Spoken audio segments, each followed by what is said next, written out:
I still see it when I close my eyes. The woman in the blue Toyota crossing the intersection. The skid of my USPS truck tires against wet asphalt. The horrific sound of metal crumpling and glass shattering. The bright Arizona sun reflecting off her blood as it pooled beside her crumpled body. The way her eyes, vacant and accusatory, stared up at me as I knelt beside her, frantically apologizing to someone who would never hear me again. Jennifer Sandoval, 32nd, mother of 2, wife to Miguel, dental hygienist at Chandler Family Dental. I memorized everything about her after the accident. Some pathetic attempt at penance, I guess. The Phoenix postmaster called it momentary inattention. The police report said I had the right of way, but she misjudged the turn. Her family's wrongful death lawsuit disagreed. I wasn't drunk. I wasn't high. I was just thinking about my divorce papers sitting unsigned on my kitchen counter, wondering if Emily would fight me for custody of our dog. Just a split second of distraction, and someone died. They couldn't fire me outright, union protections and all that, but everyone knew I had to go. Too much negative publicity, too many angry phone calls from the Sandoval family's supporters. So they transferred me to Window Rock Post Office in the Navajo Nation, about as far from Phoenix as you could get while still being in Arizona. A demotion disguised as a fresh start. Window Rock is a small town, the administrative capital of the Navajo Nation, but not exactly bustling. Red sandstone formations surrounding modest government buildings. The iconic stone arch that gives the town its name. A place where everyone knows each other, and I knew no one. My studio apartment sits above the only laundromat in town, an ancient rattling machine currently shaking my floorboards at 11 p.m. as I write this. The space is barely 400 square feet, with a kitchenette that consists of a mini fridge, microwave, and a hot plate. But the rent is cheap, and the owner, Mrs. B. Gay, doesn't ask questions about why a 38-year-old white male carrier suddenly moved here from Phoenix. The post office is housed in a squat, sandstone-colored building that stands beside the chapter house. It serves not just Window Rock, but several surrounding communities: Fort Defiance, St. Michael's, Oak Springs. We're chronically understaffed, which means long hours sorting mail and covering extra routes. That's how I found myself alone in the back room that first Friday night, 3 weeks after moving here. Elmer, the postmaster, a leathery Navajo man in his 60s, had warned me never to work alone after sunset. I thought it was about safety in an unfamiliar area. I wish to God that's all it had been. Hello, viewers. If you wish your stories or experiences to be narrated by me, share them on our own subreddit, which you can join from the description below. I will pick the stories from the community and narrate them, and every once in a while, we will host a 3-hour story compilation. There were 5 letters in the late arrival bin. No return addresses, no destination addresses either. Just blank cream-colored envelopes with a strange rust-colored symbol where the stamp should have been. I'd never seen anything like it. A spiral with what looked like tiny hoof prints embedded in the coils. I was reaching to set them aside for Elmer when I noticed a yellow post-it note stuck to the inside of the bin. The handwriting was cramped, hurried. 8 rules for nameless letters. 1. Never open them. 2. Never destroy them. 3. Always wear gloves when touching them. 4. Never take them home. 5. Place them in the red box under counter by midnight. 6. Never read Rule 8 before Rule 7. 7. If a letter speaks your name, run. Don't look back. 8. If you've broken Rule 6, pray to whatever God you believe in. You have 24 hours. I laughed. Had to be Ronnie. the newest hire besides me, pulling some kind of prank on the new guy. But as I picked up the first letter with my bare fingers, the paper felt wrong, too warm, almost like skin. And then I heard it, a faint, dry whisper from inside the sealed envelope. Daniel. I dropped the letter like it had burned me. My heart slammed against my ribs as I staggered backward, knocking over a cart of outgoing packages. No way. No fucking way did I just hear my name whispered from inside a sealed envelope. Hello? My voice echoed in the empty sorting room. The fluorescent light above me buzzed, then flickered. The building was silent except for the distant hum of the highway and the rhythmic thunk of the ancient air conditioner struggling against the desert heat. I waited, listening for the voice again, but there was nothing. Just my imagination, I told myself. Stress and guilt messing with my head. Then I remembered Rule 7. If a letter speaks your name, run. Don't look back. I wasn't about to sprint out of the building over some stupid joke, but I couldn't shake the uneasiness crawling up my spine. I glanced at the clock. 11:28 p.m. Rule 5 said to place the letters in the red box under the counter by midnight. Was that part of the prank too? I grabbed a pair of latex gloves from the supply drawer. Might as well follow Rule 3 just in case, and cautiously picked up the letters again. No whispers this time. They felt normal now, just paper. Maybe I'd imagined the whole thing. The front counter had several boxes underneath for different types of mail sorting, but none were red. I checked twice, then a third time, getting more frustrated. Great prank, Ronnie. As I turned to head back to the sorting room, I noticed a small door in the wall behind the counter, painted the same beige as everything else. I'd never seen it before, despite working here for 3 weeks. It was about a foot square, like a small access panel, with no handle, just a tiny keyhole. I knelt down to examine it, running my gloved fingers along the seam. The door swung open at my touch, revealing a small compartment with a weathered wooden box inside. The box was painted a dark, flaking red, like old blood. I hesitated, then placed all 5 letters inside the box. As I closed the little door, I heard a soft click, like a lock engaging. When I tried to open it again, it wouldn't budge. What the hell is going on here? I muttered, getting to my feet. You found them then. I nearly jumped out of my skin. Elmer stood in the doorway, his face half in shadow. I hadn't heard him come in. Jesus Christ, Elmer. You scared the shit out of me. He didn't smile. You touched them with your bare hands, didn't you? A chill ran through me. How did you? I can see it on your face. He shook his head, disappointment etched in the deep lines around his mouth. Did you read all the rules? Yeah. It was a cute prank. The whispering envelope was a nice touch. Did Ronnie set this up? Elmer's expression didn't change. This isn't a joke, Daniel. Come on. Letters that whisper. Secret red boxes. Pray to whatever God you believe in. It's obviously... Did one of them speak to you? He cut in, his voice sharp. I swallowed hard. I thought I heard something. But that's impossible. Elmer sighed heavily and limped over to the coffee machine. He poured himself a cup of the sludge that had been sitting there since morning, then gestured for me to sit. The Navajo call them Walachi Binal Tsus, letters from the darkness. He took a sip of coffee and grimaced. They've been coming to this post office for as long as anyone can remember. Nobody knows where they come from or how they get here. That's crazy? Maybe, but you heard one speak. He looked at me over the rim of his cup. What did it say? My name, I admitted reluctantly. Just my name. Elmer nodded gravely.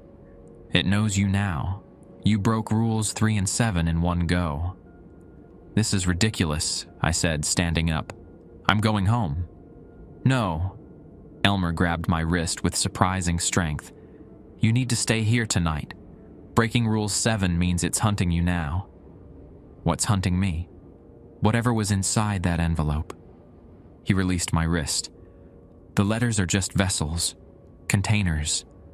I laughed, but it sounded hollow even to my own ears. "For what?" "The old people call them chihidi, evil spirits. But I think there's something else, something older." Elmer's eyes were deadly serious. "Listen to me, Daniel. Go to the supply closet. There's a cot in there. Lock yourself in and don't come out until sunrise. Don't go home tonight. You can't seriously expect me to." "Do you want to end up like Charlie?" Elmer snapped. "Who's Charlie?" "The carrier you replaced. Official story is he quit, moved to California." Elmer's voice dropped. "Truth is, he broke the rules. Took one of those letters home. We found pieces of him scattered across 3 counties. My stomach lurched. "That's not funny. Wasn't meant to be." Elmer stood up. "There's food and water in the closet. Stay until dawn. I'll come back with something that might help." "This is insane," I protested. But a part of me, the part that had heard my name whispered from a sealed envelope, was terrified. "One more thing," Elmer said as he reached the door. "If you hear knocking tonight, no matter what voices you hear, no matter what they promise you, don't open the door."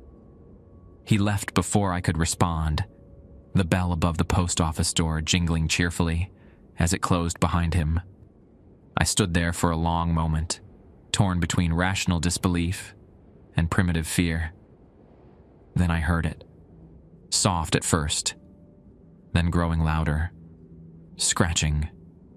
Coming from inside the wall where I'd placed the red box. Like fingernails dragging slowly across paper. And beneath the scratching, a whisper. "Daniel.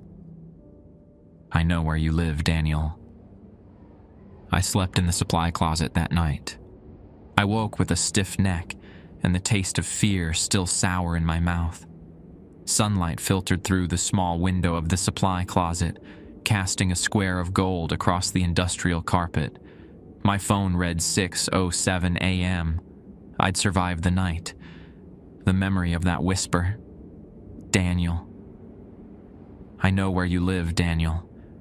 Made my skin crawl even in the safety of daylight. I hadn't slept well, jolting awake at every creak and groan of the old building settling. Twice I'd heard scratching at the closet door. Once, around 3 a.m., I'd heard what sounded like my ex-wife Emily calling my name from the hallway, begging me to let her in. I knew it couldn't be her. Emily was in Phoenix, probably sleeping soundly beside her new boyfriend, Kyle the chiropractor. But the voice had been so convincing that I'd almost unlocked the door. Almost. When I finally emerged from the closet, the post office was quiet and normal. Morning light streamed through the windows, dust motes dancing in the golden beams. No scratch marks on the walls. No evidence of anything supernatural. Just a regular small-town post office preparing for the day.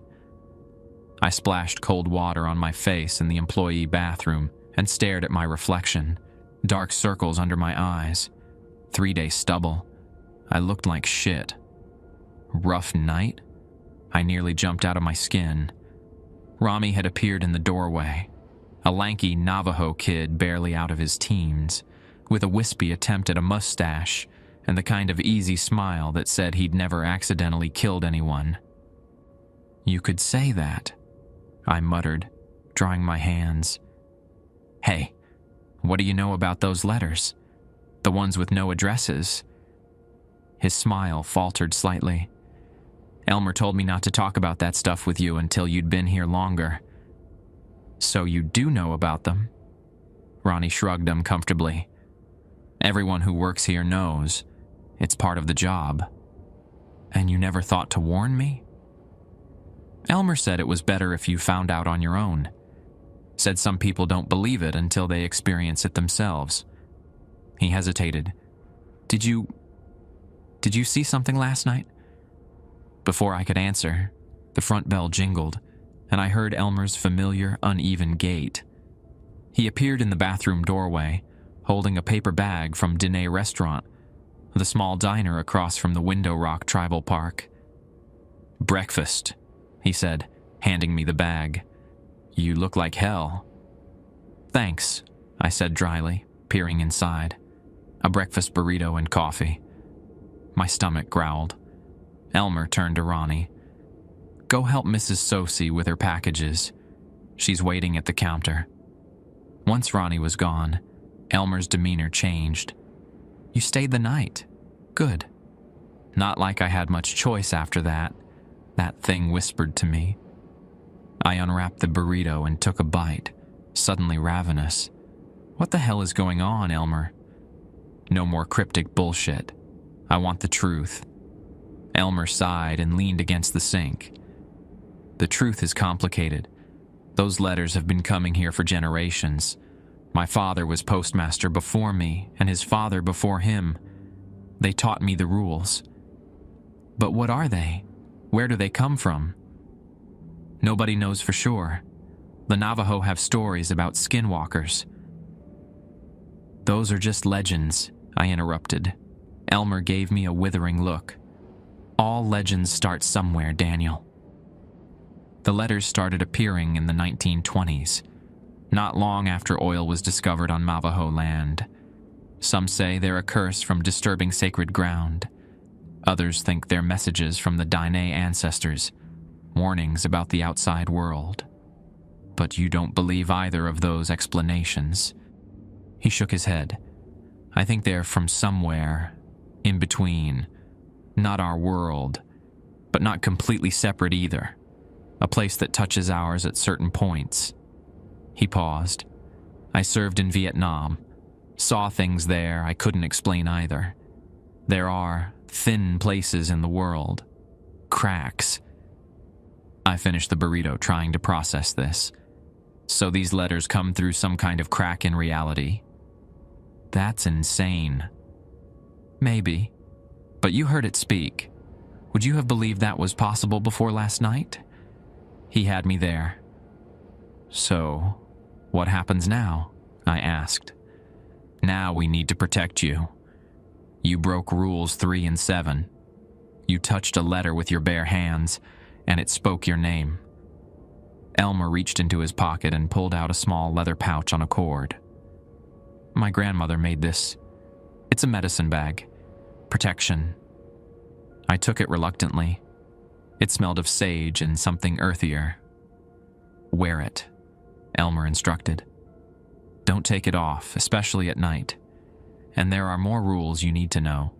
Rules that aren't written down." "More rules." "Great.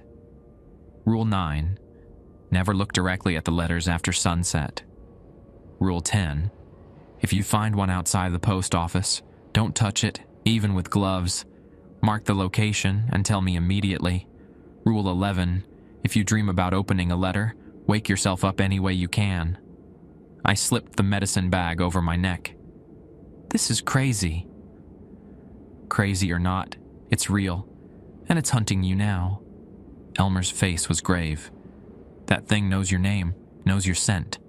It'll try to lure you. It'll wear familiar faces, use familiar voices."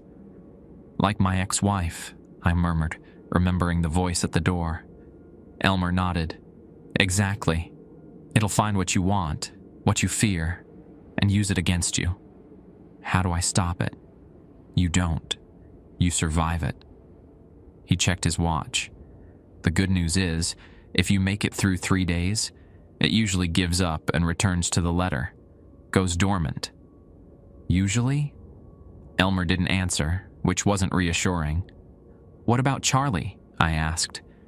"You said he took a letter home." "That was different, worse. He opened it." Elmer's eyes clouded with memory.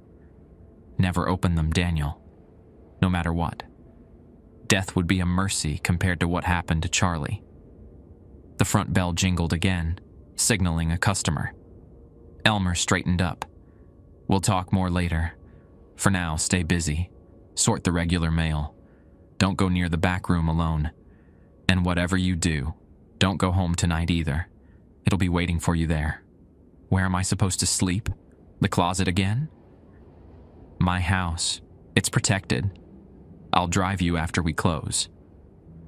Throughout the day, I tried to focus on normal tasks, sorting mail, helping customers, loading my truck for deliveries, but I couldn't shake the feeling of being watched. Every time I passed the small door where I'd placed the red box, I swore I could hear faint scratching from inside the wall. My route took me through the residential areas of Window Rock and into the neighboring community of St. Michael's.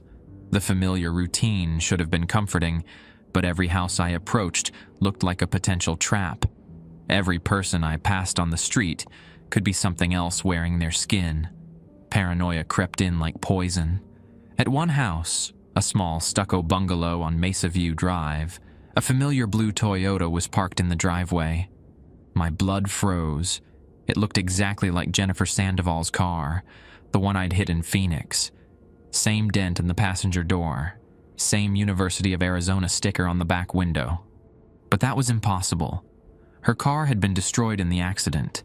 I'd seen it crushed beyond recognition. As I approached with a package, the front door opened. A woman stepped out. For one horrible moment, I thought it was Jennifer. Same dark hair, same height. But when she turned, it was a stranger's face. "Are you okay?"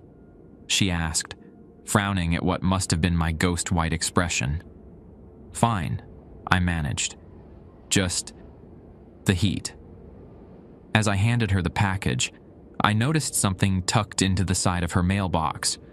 A cream-colored envelope with no address, no stamp. Just that strange, rust-colored spiral symbol. Rule 10.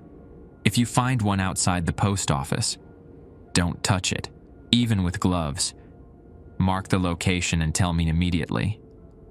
"Ma'am," I said carefully, "did you put that envelope in your mailbox?" She looked where I was pointing and frowned. What envelope? It was right there, plain as day, but she couldn't see it.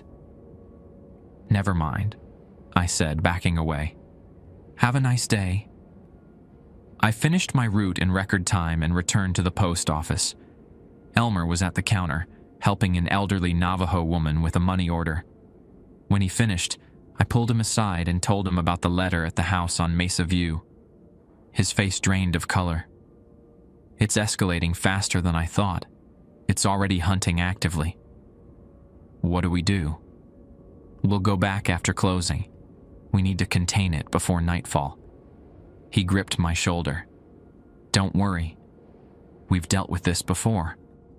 But the tremor in his voice told me that whatever was happening wasn't normal. Even by the twisted standards of Wolachi bin al-Tsuz, something was different this time. Something was worse. The sun was already slipping behind the red sandstone formations when Elmer and I pulled up to the house on Mesa View Drive in his ancient Ford pickup. The temperature was dropping rapidly as it always did in the desert after sunset, the heat of the day surrendering to the chill of night. "Remember," Elmer said as we got out, "don't touch it.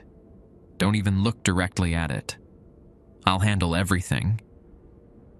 He reached into the truck bed and pulled out what looked like an old leather doctor's bag, weathered and cracked with age. From it, he produced a pair of silver tongs, a small clay jar with symbols etched into its surface, and a bundle of dried herbs. "What's all that?" I asked. "Tools," he replied simply. "Stay behind me." We approached the mailbox cautiously. The house was dark, the owner apparently not home. The envelope was still there, wedged into the side of the box, its cream-colored surface almost luminous in the fading light. Elmer muttered something in Navajo, then carefully grasped the envelope with the silver tongs. As he lifted it, I swore I could hear a faint, angry hissing sound coming from within the sealed paper. "Is it alive?" I whispered. "In a way." Elmer carefully lowered the envelope into the clay jar and sealed it with a cork stopper. "Think of it like an egg. What's inside is still developing." "Developing into what?" He didn't answer, just tucked the jar into his bag and lit the bundle of herbs with a lighter. The sharp, cleansing scent of burning sage filled the air as he wafted the smoke around the mailbox and then around both of us. "To mask our scent," he explained, "and to cleanse the space it occupied. These things leave residue." On the drive back to the post office, Elmer explained more about the letters and the rules that governed them. "The rules aren't arbitrary," he said, eyes fixed on the darkening road ahead. "They're like instructions for handling dangerous materials. Each one exists because someone, somewhere, discovered what happens when you don't follow it." "Who made these rules?" I asked. "My grandfather used to say they came from a postmaster back in the 1920s. Guy named Frederick Atwood. White man, like you. Story goes that he received the first letter, broke every possible rule, and somehow survived to write down what he learned." Elmer's hands tightened on the steering wheel. "Most of him survived anyway." I swallowed hard. "And these things inside the letters, what do they want?" "To exist in our world. To feed. To replace." He glanced at me. "They're parasites, Daniel. They need hosts." We pulled into the post office parking lot. The building looked different at night, darker, more forbidding, its windows like vacant eyes staring out into the darkness. "I need to secure this one in the red box," Elmer said, holding up the clay jar. "Then we'll go to my place. It's not safe for you here anymore." Inside, the post office was silent and dark.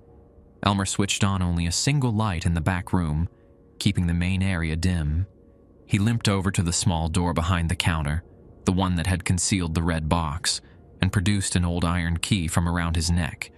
"Stand back," he warned. When he opened the little door, the smell hit me immediately, like rotten meat and burned hair. The red box glowed faintly within the compartment, pulsing like a heart. The scratching sound I'd heard the night before was louder now, more frantic. Elmer quickly opened the jar, used the tongs to transfer the letter into the box, and slammed the door shut. He locked it with the iron key, then pressed his palm against the wood, whispering something in Navajo.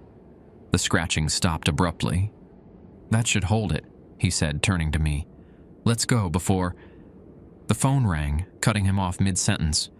Not his cell phone, but the ancient landline on the counter. It rang 3 times before falling silent. Elmer and I exchanged glances. "Nobody calls that line after hours," he said quietly. The phone rang again. 3 rings, then silence. "Don't answer it," Elmer warned.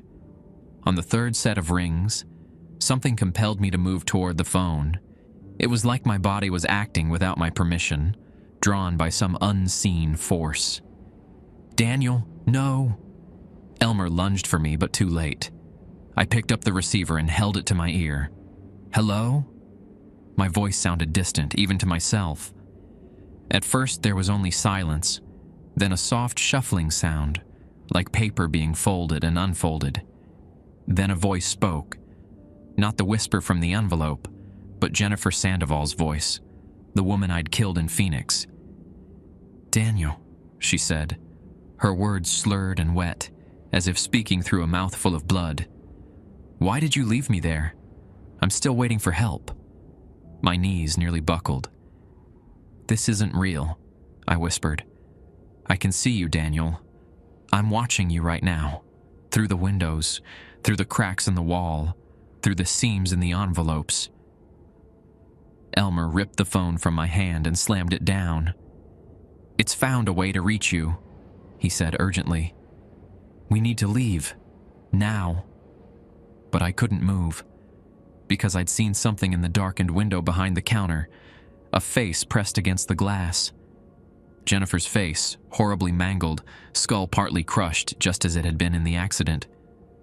Her flattened lips moved, forming words I couldn't hear. "Daniel." Elmer shook me. "Don't look at it. That's not really her. It's using your guilt to get to you." The lights flickered, then went out completely. In the sudden darkness, I heard something scraping against the outside of the building, not just from one direction, but from all around us, as if dozens of hands were clawing at the walls. "The emergency exit," Elmer hissed, pulling me toward the back. "We need to get to my truck." We fumbled through the darkness, Elmer leading the way with the small flashlight from his keychain. The scratching sounds followed us, moving along the walls as we moved. Something was tracking our progress from outside. At the emergency exit, Elmer paused. "When I open this door, we run straight to the truck. Don't stop. Don't look back, no matter what you hear or see. Understand?" I nodded, heart pounding so hard I thought it might burst from my chest. He pushed the door open, and we bolted into the night. The parking lot was eerily silent, the security lights off. The only illumination came from the distant streetlights and the stars overhead. We were halfway to the truck when I heard Jennifer's voice again, this time from behind us. "Daniel, please help me. I'm hurt bad." Against every instinct of self-preservation, I glanced back. Jennifer, or the thing wearing her appearance, stood in the middle of the parking lot. In the dim light, she looked almost normal, except for the impossible angle of her neck and the dark stain spreading across her blouse. She stretched out a hand toward me, pleading, "It hurts so much, Daniel. You did this to me. The least you could do is help." I faltered, my steps slowing.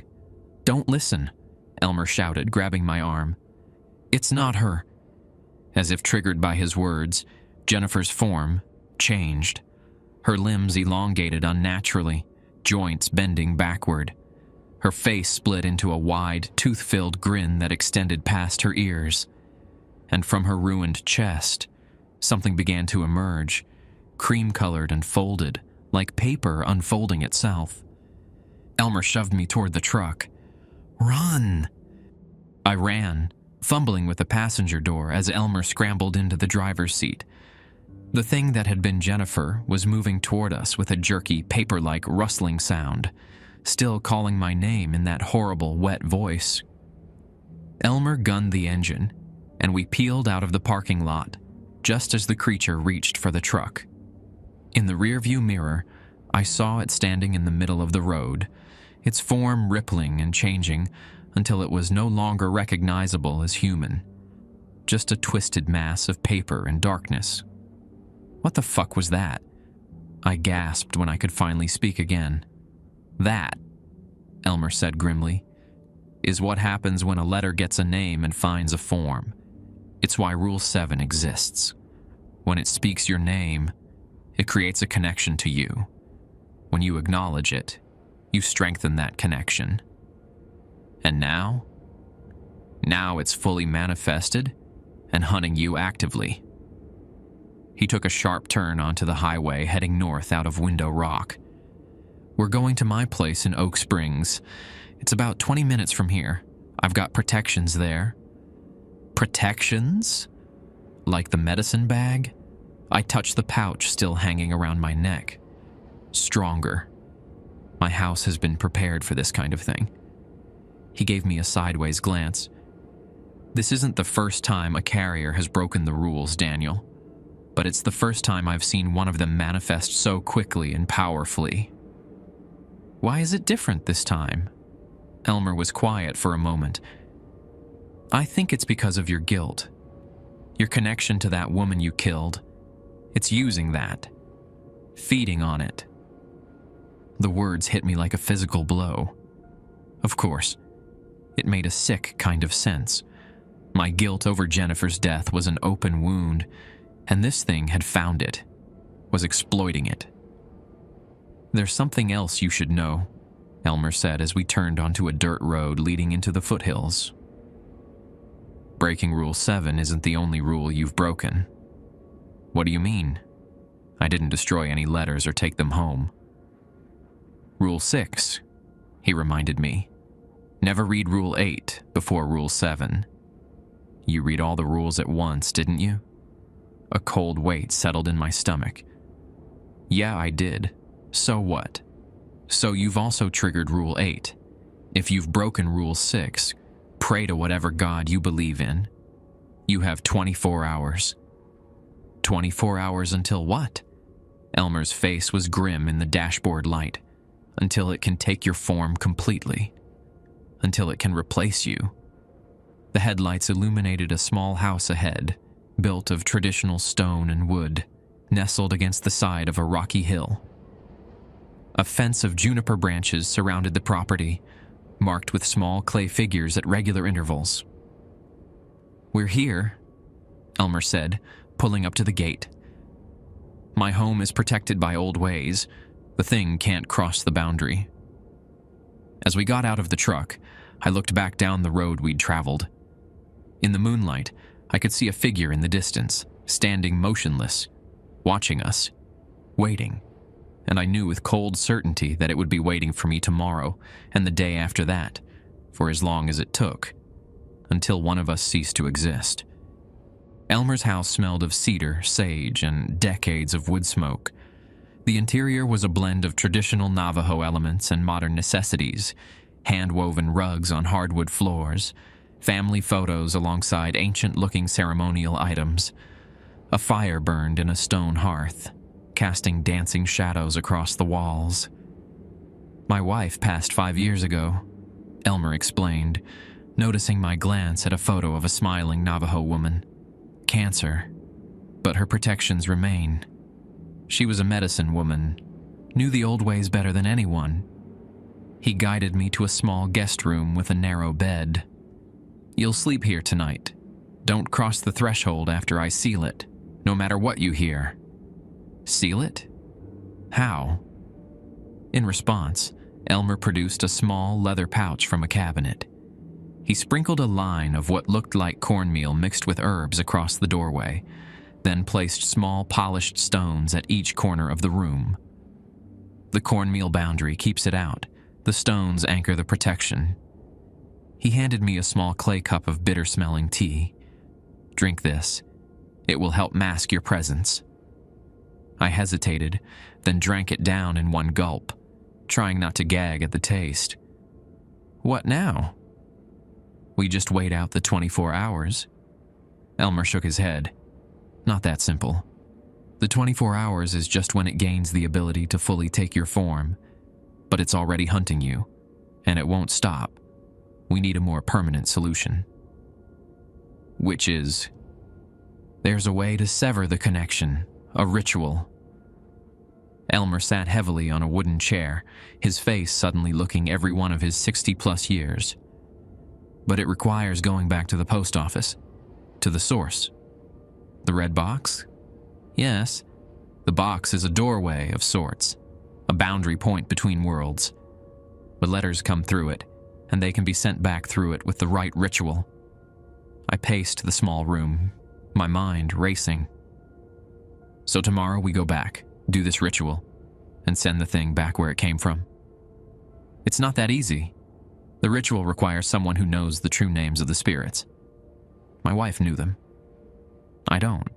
He rubbed his tired eyes. "But I know someone who might. A Hatali, a medicine man, named Thomas Begay. Lives about an hour from here, near Canyon de Chelly. We'll visit him tomorrow." "Will I make it that long?" "This thing seems pretty determined. The protections here will hold through the night. And the medicine bag I gave you helps when you're beyond the boundaries." Elmer stood with a grimace, his bad leg clearly paining him. "Try to sleep. We leave at first light."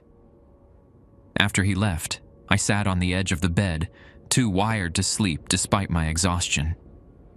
The events of the past 24 hours replayed in my mind like a horror movie I couldn't shut off. Letters that whispered, rules written on post-it notes, Jennifer's mangled form in the parking lot, and underneath it all, that nagging voice reminding me that I deserved this, that Jennifer Sandoval was dead because of me, that maybe this was justice, cosmic retribution for a life I'd carelessly taken. I must have dozed off eventually because I woke suddenly to a sound outside my window, a light tapping like fingernails on glass. The room was dark except for moonlight filtering through the curtains. According to my phone, it was 3:14 a.m. The tapping came again, more insistent. Against my better judgment, I crept to the window and peered through a gap in the curtains. Jennifer stood outside, looking exactly as she had in life. No injuries, no impossible angles to her limbs. Just a normal woman in a blue blouse, her dark hair lifting slightly in the night breeze. "Daniel?" she called softly, her voice clear even through the glass. "Please, I just want to talk." I knew it wasn't really her. I knew it was the thing from the letter. But seeing her whole and alive sent a pang of longing through me, a wish that I could turn back time, that I could undo what I'd done.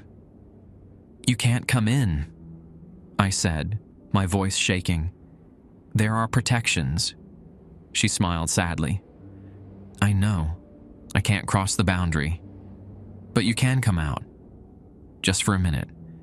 Don't you want a chance to apologize? To make things right?" God help me, I did. The guilt that had been eating at me since the accident surged forward, almost overwhelming in its intensity. "It wasn't your fault, you know," she continued, her voice gentle. "I was texting, not looking where I was going. You were just in the wrong place at the wrong time." My breath caught. I hadn't known that detail, that she'd been texting. It hadn't been in the police report or the news stories. Could this really be her spirit, seeking closure? "How do I know you're telling the truth?" I asked, pressing my palm against the cool glass. "Come outside. Just across the line. I'll show you my phone.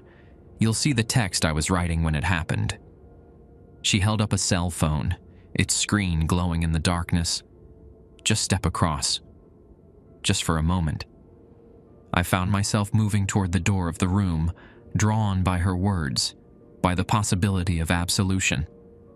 My hand was on the doorknob when I remembered Elmer's warning. "Don't cross the threshold after I seal it, no matter what you hear." I froze, torn between desperate hope and survival instinct. "Daniel." Her voice had changed slightly, a hint of impatience creeping in. "Don't you want forgiveness?" "More than anything," I whispered. "Then come outside, right now." The gentle tone was gone completely now, replaced by something harder, demanding. I stepped back from the door. "Number, you're not her." A hiss of frustration came from outside, followed by a sound like paper tearing. When I looked back at the window, Jennifer was gone.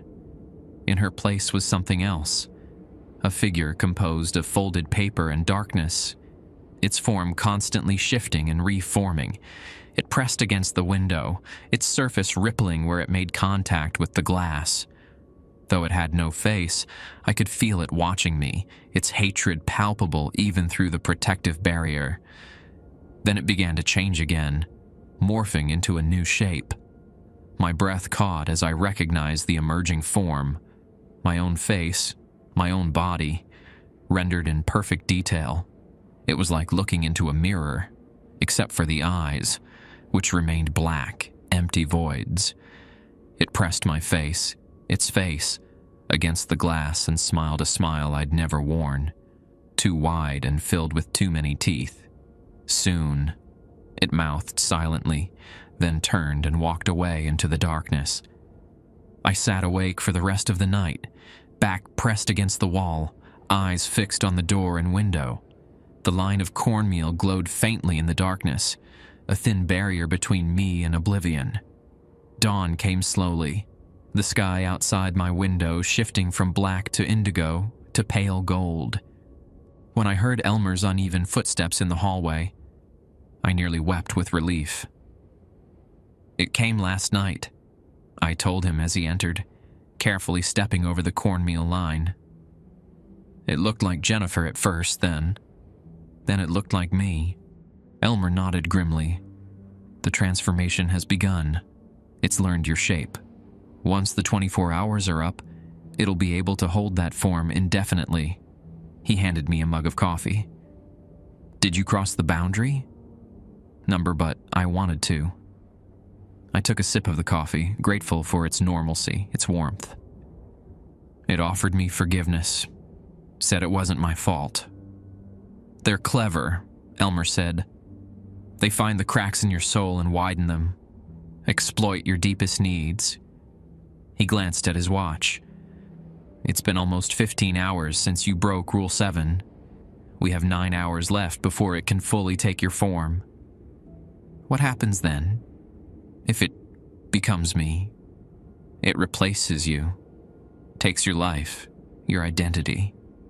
And no one notices the difference except that people around the replacement tend to suffer misfortunes, accidents, illnesses." His eyes were haunted. "My uncle was replaced when I was a boy.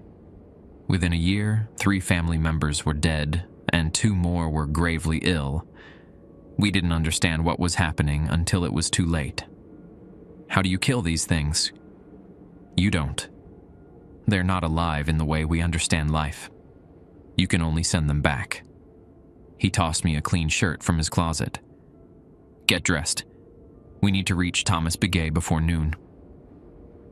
As we drove through the early morning light, the landscape of the Navajo Nation spread out around us, vast, stark, and beautiful. Red rock formations jutted up from the earth like ancient sentinels. Eagles soared on thermals high above. In another context, I might have found it peaceful, but I couldn't shake the feeling of being watched, pursued. Every shadow seemed to conceal a paper figure. Every distant shape on the horizon looked like it might be my double, running parallel to our course, waiting for its moment to step into my life. "There's something you're not telling me," I said after we'd been driving in silence for nearly half an hour. Elmer's hands tightened on the steering wheel. "What makes you say that?" "Because you're too calm. If these things are as dangerous as you say, if your uncle was replaced and it killed your family, why aren't you more afraid? Why help me at all?" A long silence stretched between us, broken only by the rumble of tires on the rough road. "Because," Elmer finally said, "I've been expecting this for a long time." He gave me a sidelong glance. "The letters don't come randomly, Daniel. They come for a reason." "What reason?" "That," he said, as we turned onto a narrow dirt track leading toward a cluster of traditional Navajo hogans in the distance, "is what we're here to find out." Thomas Begay's home was a blend of traditional and modern, a contemporary house with a hogan beside it for ceremonies. An old blue Chevy pickup sat in the dirt driveway, and several horses grazed in a corral nearby.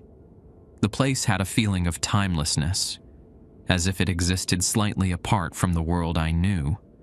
An elderly Navajo man sat on the porch, his weathered face creased with lines that spoke of both laughter and hardship.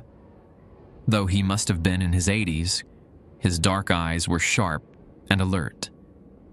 He watched our approach without surprise, as if he'd been expecting us. "Ya'ate, Thomas," Elmer greeted him in Navajo as we approached. "Ya'ate, Elmer." Thomas's gaze shifted to me, assessing. "This is the one? The carrier who broke the rules?" Elmer nodded. "This is Daniel. The letters are hunting him." Thomas studied me for a long moment, then gestured for us to follow him into the hogan. "Come. We don't have much time." The interior of the hogan was cool and dim, smelling of sweet grass and wood smoke. A small fire burned in a central pit, though it seemed to give off no heat, just light and fragrant smoke that spiraled up toward the smoke hole in the center of the domed ceiling. Various ceremonial items hung from the walls: masks, dried herbs, animal skins, and what looked like very old envelopes pinned to a wooden board. "You've seen it already," Thomas said, gesturing for us to sit on woven mats across from him. It wasn't a question. "Yes," I answered. "It came to Elmer's house last night. It looked like the woman who died because of me. Then it changed, took my form." Thomas nodded, unsurprised. "Walachi Binaltsus, the paper demons. They find the shape that will hurt you most, then the shape that will serve them best." He reached for a wooden box beside him and removed a small leather pouch. "How many rules have you broken?" "2 that I know of. I touched a letter with bare hands, and it spoke my name. And I read Rule 8 before Rule 7. Thomas exchanged a significant look with Elmer, then turned back to me. "The letters come when change is needed, when balance must be restored. They have existed since the first Dine encountered the white man's written words." He opened the pouch and sprinkled a mixture of herbs onto the fire, which flared momentarily. "Tell me about the woman who died." I swallowed hard. "Her name was Jennifer Sandoval. I was driving my mail truck. She pulled out in front of me. I was distracted for just a second. Thinking about my divorce papers, I hit her car. She died at the scene." "And you feel responsible?" "I am responsible." Thomas shook his head slightly. "Guilt is like honey to these beings. Sweet, sticky. It traps you and nourishes them." He looked me directly in the eyes. "The woman was texting, not watching the road. You had the right of way. These are facts, yes?" "Yes, but no buts. A tragedy occurred. 2 lives intersected with poor timing. One ended, one continues, changed forever." His voice was gentle but firm. "The paper demon feeds on your misplaced guilt, makes it grow. The more you blame yourself, the stronger it becomes." "So what do I do? Just stop feeling guilty?" "I can't. Number guilt has its purpose, but there is a difference between responsibility and blame." Thomas rose and went to the wall where the old envelopes were pinned. "These came to my grandfather and his father before him. 7 generations of my family have guided carriers like you." He unpinned one of the yellowed envelopes and brought it over, holding it carefully by the edges. It looked ancient, the paper brittle with age, but I could still make out the same rust-colored spiral symbol where a stamp should have been. This one came in 1918, during the Great Sickness that took many Dine. My grandfather's brother carried the mail then. He broke the rules, just as you did. Thomas's expression grew somber. The paper demon took his form, replaced him. For 3 years, no one knew. Then children began to die. Elders sickened. The land itself seemed to wither wherever he walked. "How did they stop it?" I asked. My grandfather discovered the truth, performed the sending back ceremony. Thomas carefully returned the envelope to its place on the wall. But it required sacrifice. A chill ran through me. What kind of sacrifice? That depends on what has been taken, what has been disturbed. He sat back down across from us. The paper demons come through to our world when something is out of balance, when a debt is owed or a wrong needs righting. They are like antibodies, the universe's response to infection. You're saying I'm an infection. I couldn't keep the edge from my voice. I'm saying something in your life has created imbalance. The letters are drawn to that imbalance. He looked to Elmer. You haven't told him everything. Elmer shifted uncomfortably. No. Tell him now. He needs to understand what he faces. Elmer sighed heavily. The postmaster I told you about? Frederick Atwood? He wasn't just any postmaster. He was my grandfather. I blinked in surprise. But you said he was white. He was. My grandmother was Navajo. Their marriage wasn't... accepted back then, by either community. Elmer's eyes drifted to the fire. Frederick discovered the first letters in 1923. He broke every rule, touched them, opened them, took one home. Survived, but not intact. Lost his right leg below the knee. Suddenly, Elmer's limp made more sense. The injury was passed down? I asked incredulously. Not the injury itself, but a mark of it, yes. Every male in my family since has been born with a withered right leg. A reminder. Elmer's voice was matter-of-fact, without self-pity. Frederick learned the rules the hard way, wrote them down, taught my father, who taught me. But there's more, Thomas prompted. Elmer nodded reluctantly. The letters don't just come to our post office by chance. They come because of my family's connection to them, because of Frederick's debt. What debt? I asked. The land the post office stands on. It was taken from a Navajo family during the forced relocations. My grandfather knew this but said nothing, allowed it to happen. The letters began arriving soon after. Elmer's face was grim. For 3 generations, we've kept them contained, followed the rules, but they keep coming, seeking balance. And now one is hunting me, I said slowly, because I broke the rules. Yes, but there's something else. Elmer hesitated. When a carrier breaks the rules, it's never random. The letters choose.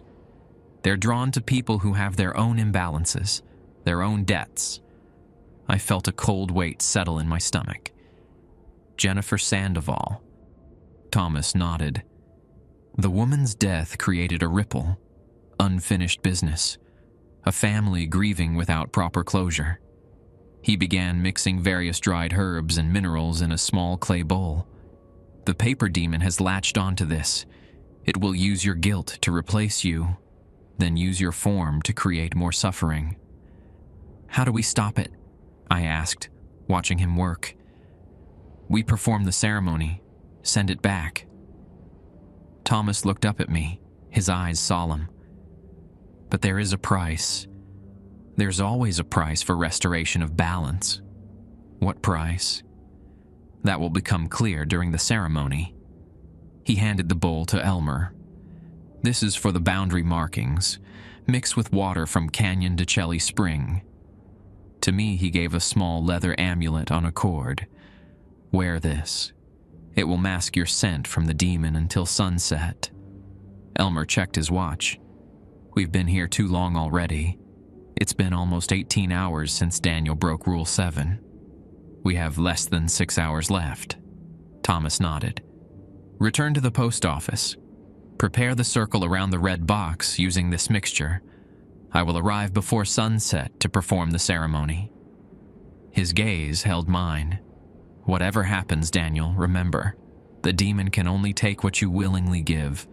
Your fear, your guilt, your self-blame, these are gifts to it. As we drove back toward Window Rock, the sky began to darken with storm clouds gathering over the mesas. Lightning flashed in the distance, and the air grew heavy with the promise of rain, unusual for this time of year.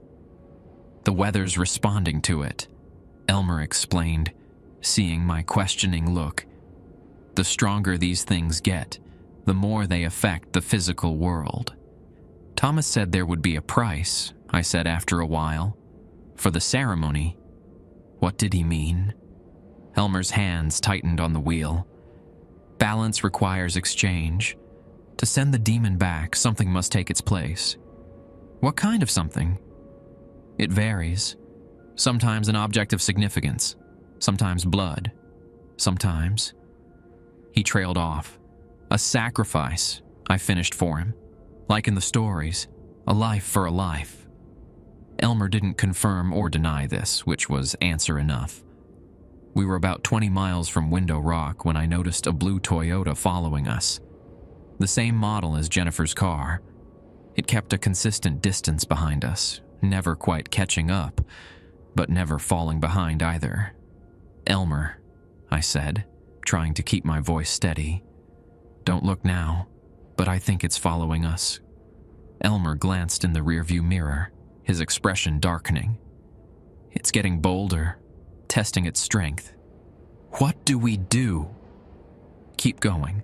The amulet Thomas gave you will shield us until we reach the post office." He pressed the accelerator, and the old pickup lurched forward with surprising speed. But the Toyota matched our pace easily, maintaining that same eerie distance. As we rounded a bend in the road, it suddenly disappeared from view. I twisted in my seat, searching the road behind us. "Where did it go?" I asked. Elmer's only answer was a sharp intake of breath. I turned to follow his gaze and felt my blood freeze. The Toyota was now in front of us, parked sideways across the road about 100 yards ahead, blocking our path. Beside it stood two figures, Jennifer Sandoval on one side and my double on the other. Even from this distance, I could see their unnatural smiles, too wide for human faces. Elmer slammed on the brakes, the truck skidding on the gravel shoulder. "It's stronger than I thought. Much stronger." He threw the truck into reverse. "We can't face it yet, not without Thomas and the ceremony prepared." As he began to back up, turning the wheel to execute a three-point turn, my doppelganger raised a hand and made a casual flicking gesture. Immediately, the truck's engine died. The headlights flickered and went out. Even Elmer's cell phone sitting on the dashboard went dark. "It's draining the electricity," Elmer muttered, trying frantically to restart the engine. Technology doesn't work well around these things. Through the windshield, I watched with growing horror as my double began walking toward us, its movements smooth and confident, while Jennifer remained by the car. With each step it took, its form seemed to solidify, becoming more convincingly human. "What's it doing?" I whispered. "Getting stronger, practicing your form." Elmer abandoned the ignition and reached under his seat, pulling out an old revolver. "The bullets won't kill it, but they might slow it down. You can't shoot it. It looks exactly like me." "I know the difference," Elmer said grimly. The thing that wore my face stopped about 50 feet from the truck. It tilted its head, studying us with an expression of curiosity, like a child examining an insect. Then it smiled, that too wide smile with too many teeth, and spoke, though it was too far away for normal speech to carry. I heard its voice as clearly as if it were sitting beside me. "Time's running out, Daniel," it said, its voice a perfect mimicry of mine, except for a subtle paper-like rustling underneath the words. "I can feel your life folding into mine. Your memories, your pain, your guilt. Delicious. Don't listen to it," Elmer warned, raising the revolver. "The old man can't help you," my double continued. "His family's debt isn't your concern, but I can release you from yours. No more guilt, no more pain, just surrender." Before Elmer could fire, the thing made another flicking gesture. The gun flew from his hand, landing somewhere in the scrub beside the road. "Bring me what I want," it said. "The original letter, the one you touched. Bring it to the place where the roads cross, and I will spare those you care about." "What do you mean?" I called, unable to help myself. "What people?" In answer, my double stepped aside, revealing what had been hidden behind it. A small child standing in the road. A little boy, no more than 6 or 7, with Sandoval's eyes and features. "Her son," my double said simply. "Miguel Jr., motherless now, because of you. But I can change that. Bring me the letter, and I will restore what was taken." "Don't believe it," Elmer hissed. "It can't bring back the dead. It's lying." But the sight of the boy, Jennifer's son, looking lost and confused on the empty road, made my heart twist with fresh guilt. What if it wasn't lying? What if there was a way to make things right? As if sensing my thoughts, my double smiled again. "1 hour, Daniel. The crossing of routes 264 and 191. Come alone. Bring the letter. It turned and walked back toward the Toyota, taking the child's hand. Jennifer opened the car door and all three got inside. The moment the car doors closed, our truck's engine roared back to life, the headlights blazing. The Toyota made a U-turn and drove away, quickly disappearing over a rise in the road. "It was manipulating you," Elmer said as we resumed our journey. "That wasn't the woman's real son. Just another shape it's taken." "How can you be sure?" I asked, unable to shake the image of the child's face from my mind. Elmer's expression was grim. "Because these things can't create life. They can only mimic, copy, replace. Whatever it's planning, Daniel, it won't bring peace to anyone. Only more suffering." We drove the rest of the way in tense silence, racing against the darkening sky and the ticking clock. I glanced at my watch. Just over 20 hours since I'd broken Rule 7. Less than 4 hours remained before the transformation would be complete. Less than 4 hours to stop myself from being erased and replaced. And somewhere in the back of my mind, a traitorous thought whispered, maybe that would be justice. A life for a life. Balance restored. The Window Rock post office looked abandoned when we pulled into the parking lot. Storm clouds had turned the afternoon dark as twilight, and a biting wind swirled dust across the asphalt. A paper cup tumbled past like urban tumbleweed. The closed sign hung crooked in the front window. "Where's Ronnie?" I asked as Elmer unlocked the door. "Shouldn't he be working today?" "I called him on the way here. Told him to go home.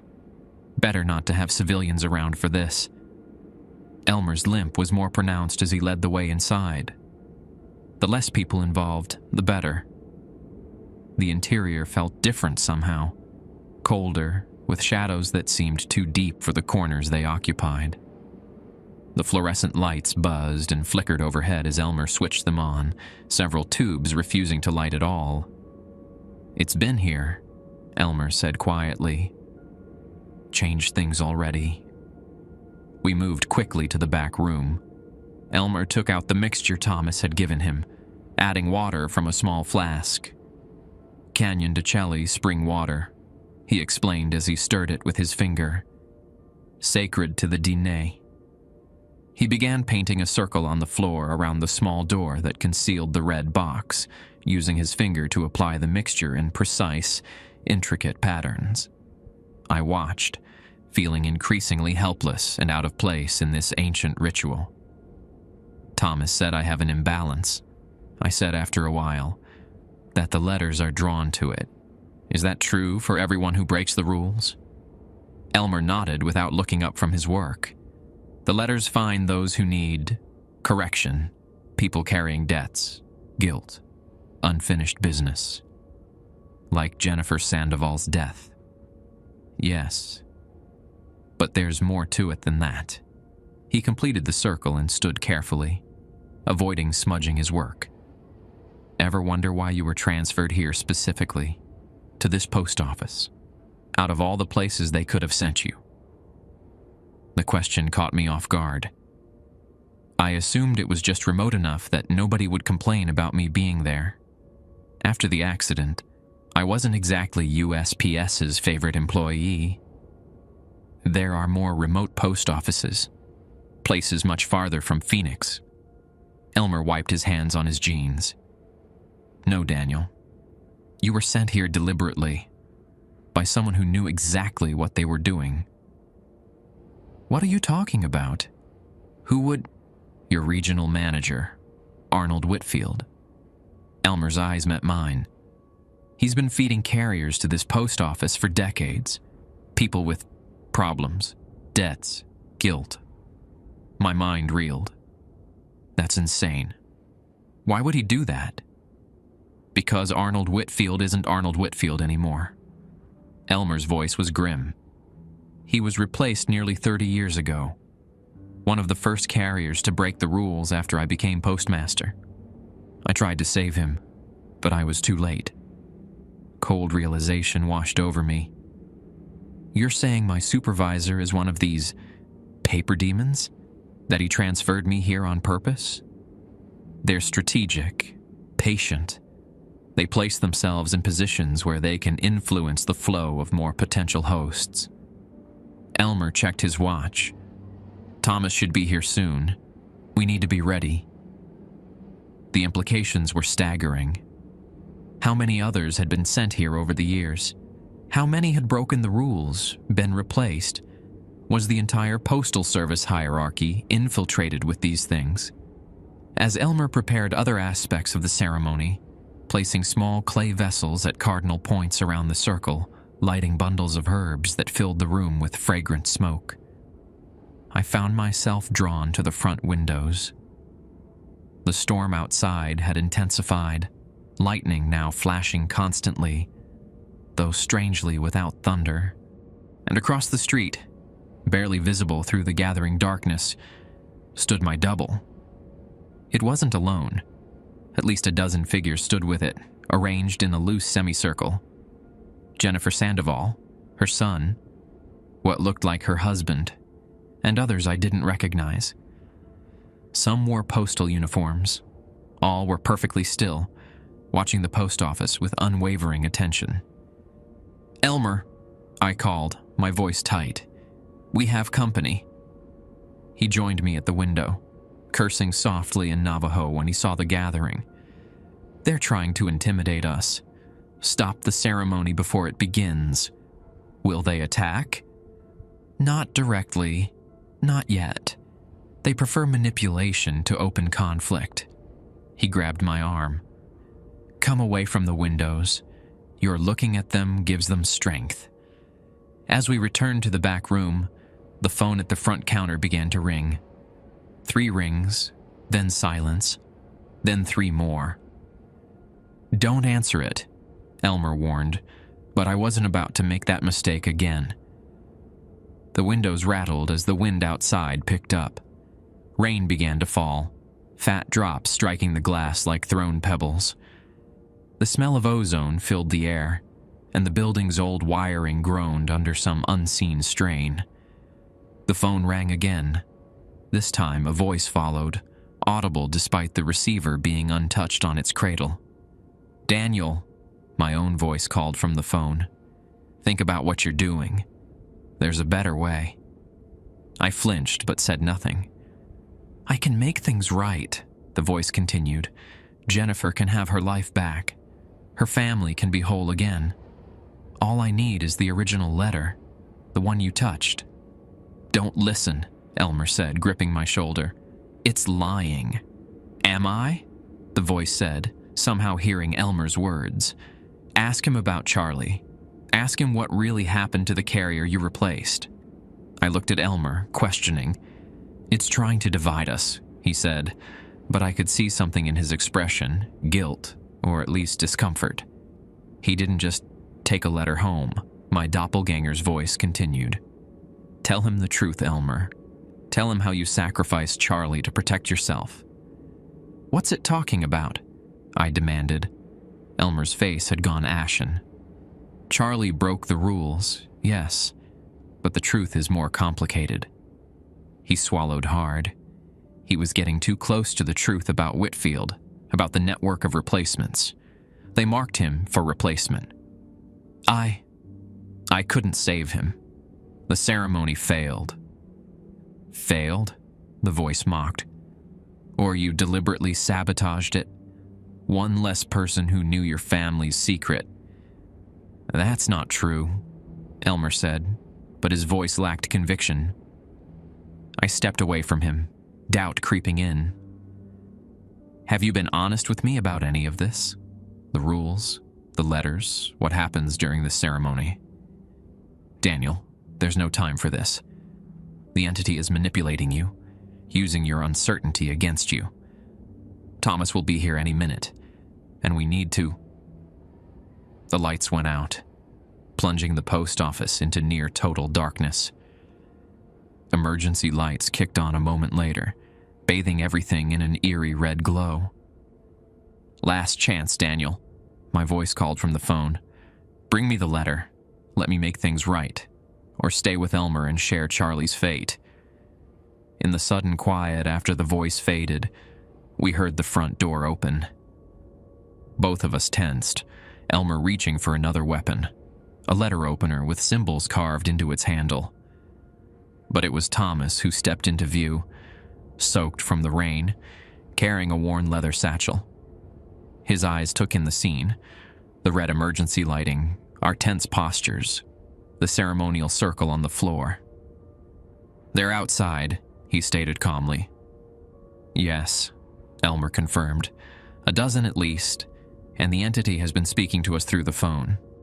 Thomas nodded as if this were expected. It grows stronger as the deadline approaches, and it has gathered others of its kind to witness. He set down his satchel and removed several items: a small drum, a bundle of feathers, a jar of what looked like red ochre, and a very old envelope similar to the ones pinned on his wall. "What's that?" I asked, pointing to the envelope. "Insurance," Thomas replied cryptically. "Now, we must hurry. The boundary between worlds grows thin."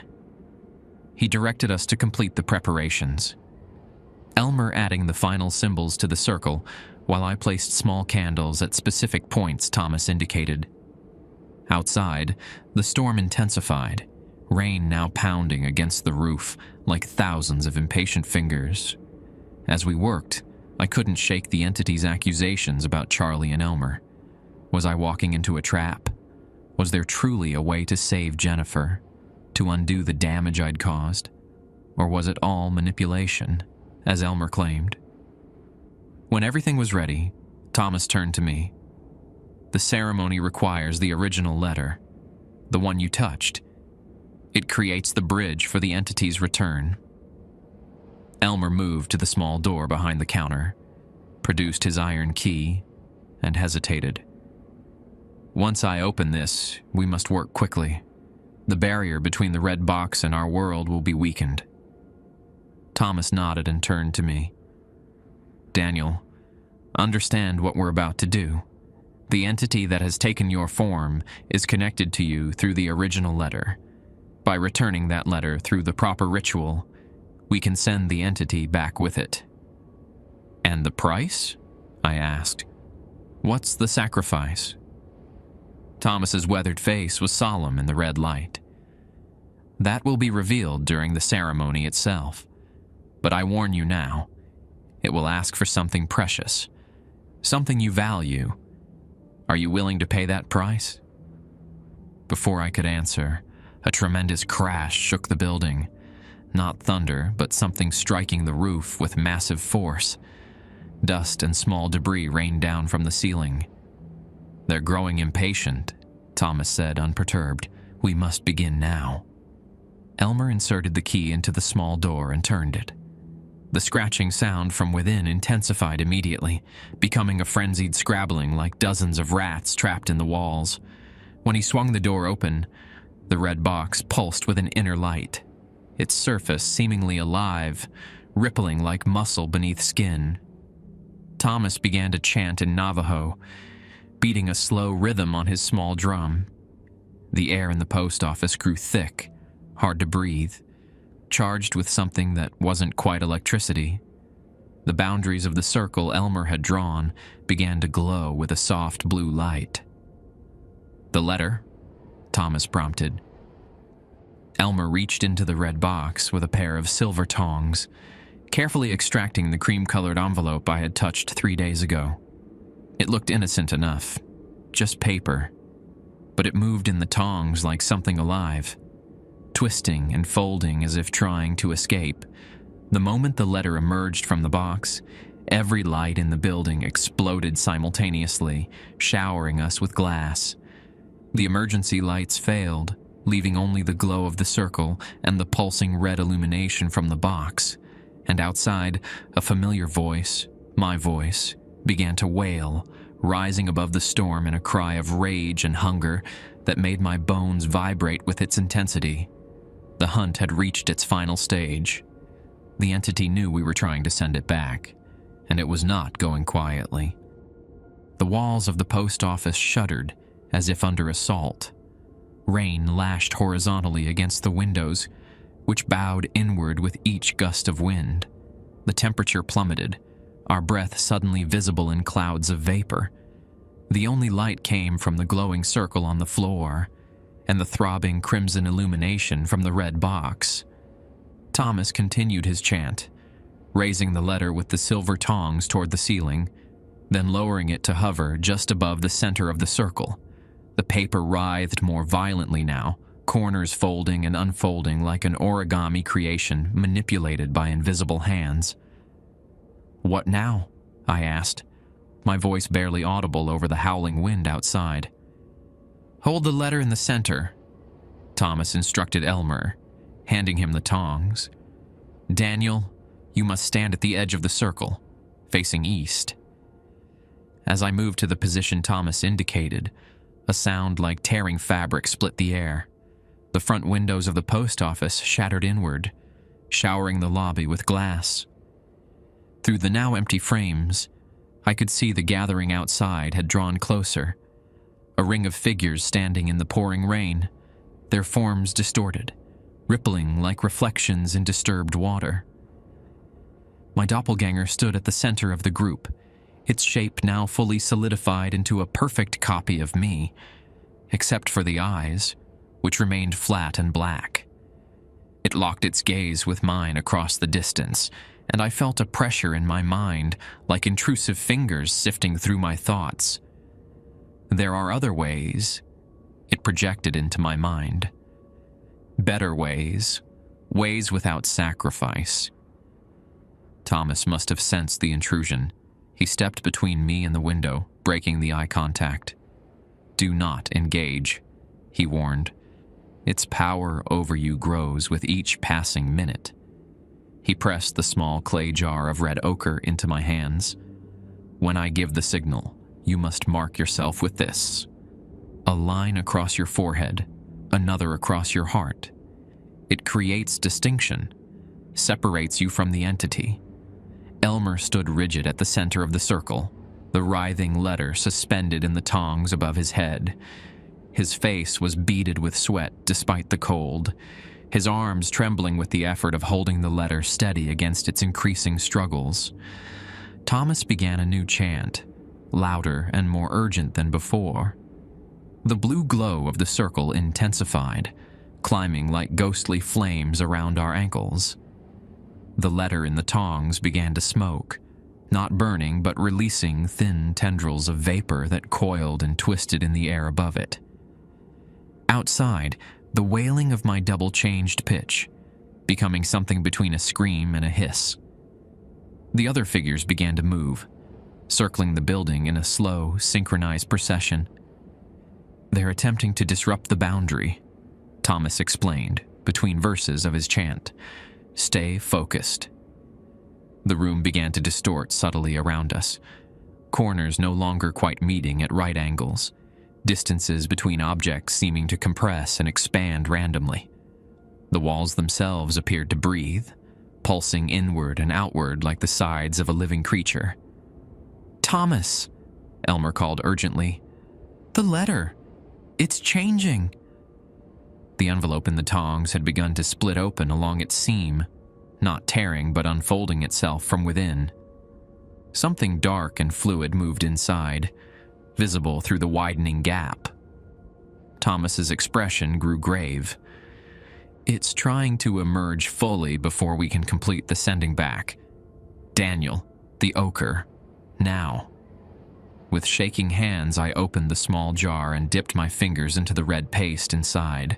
I drew a line across my forehead, feeling it burn slightly against my skin, then pulled open my shirt to mark another line across my heart. The moment the second mark was complete, a shock ran through me like an electrical current. I gasped, dropping to one knee as images flooded my mind. Jennifer Sandoval's mangled body on the asphalt, her blood reflecting the phoenix sun, her eyes staring emptily upward. But now I saw it from outside myself, from a perspective that couldn't have been mine. "What's happening to me?" I choked out. "The ochre separates truth from deception," Thomas explained quickly.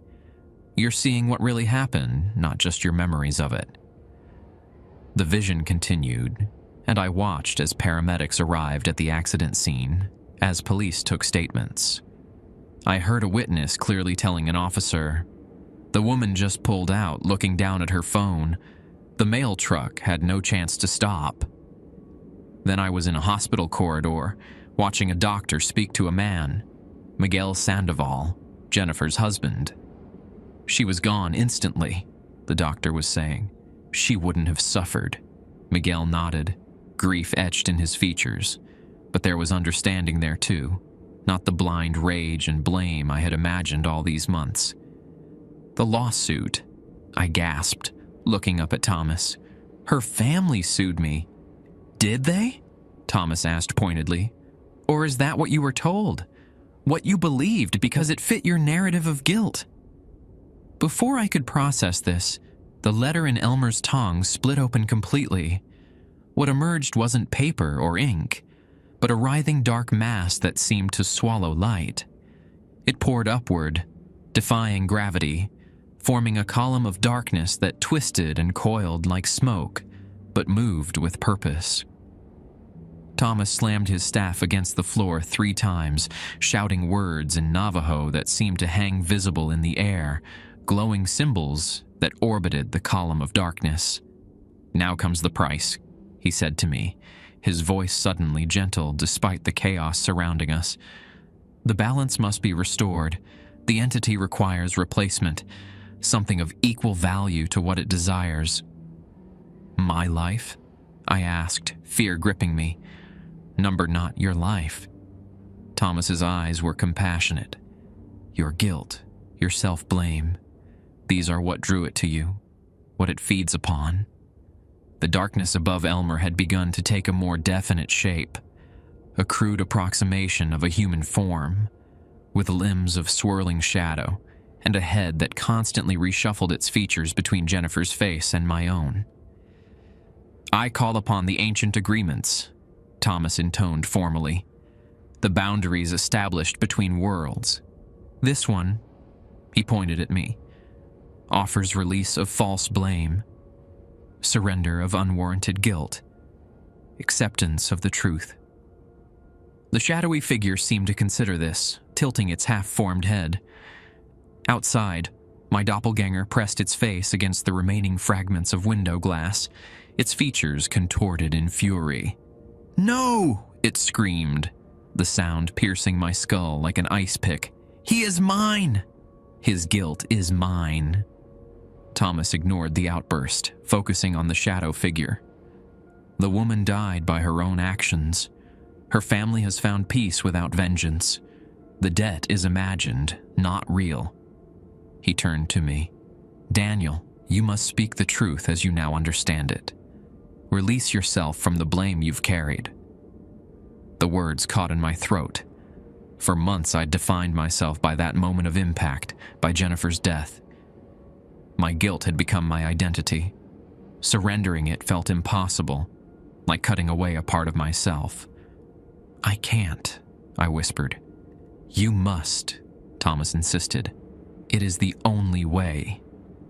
The shadow figure drifted closer, its substance seeming to concentrate, becoming more solid.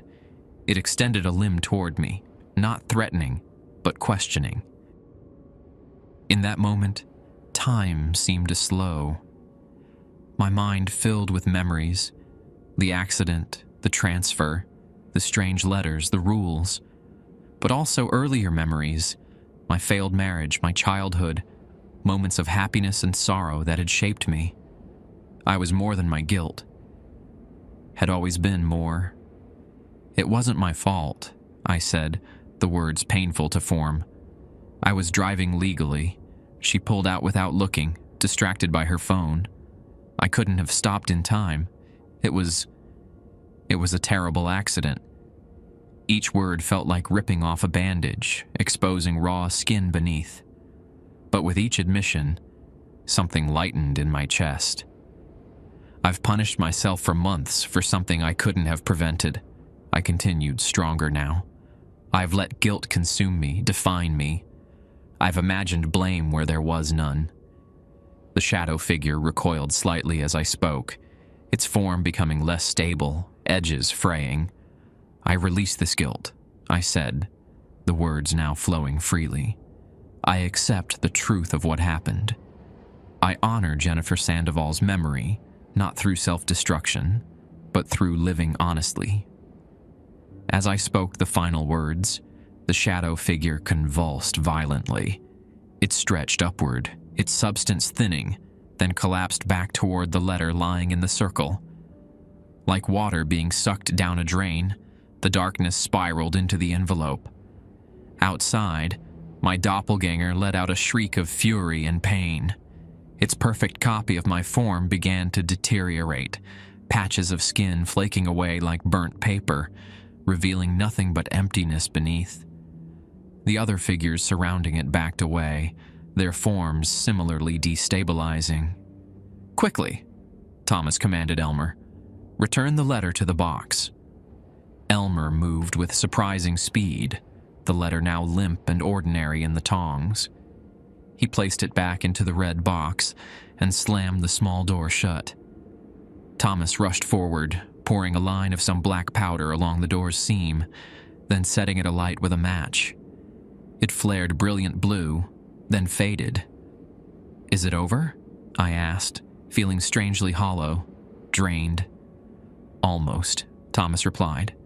From his satchel, he withdrew the ancient envelope he'd brought with him, the one he'd called insurance. "This is the final step, the replacement." He handed it to me. It felt ordinary, just old paper, neither warm nor alive. "This letter contains the original rules, written by Frederick Atwood after his encounter," Thomas explained. "It has power of its own, protective power. Place it in the circle." I did as instructed, setting the envelope in the center of the still glowing blue circle. Thomas spoke a few more words in Navajo, and the circle flared once more, then faded completely. The storm outside had ceased abruptly.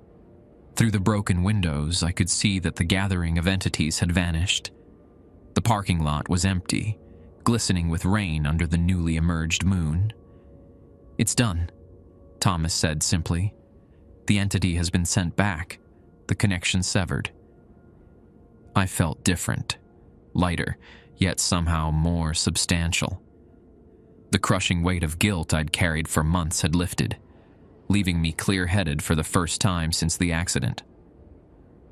"What was in that envelope?" I asked, nodding toward where Thomas's insurance had been.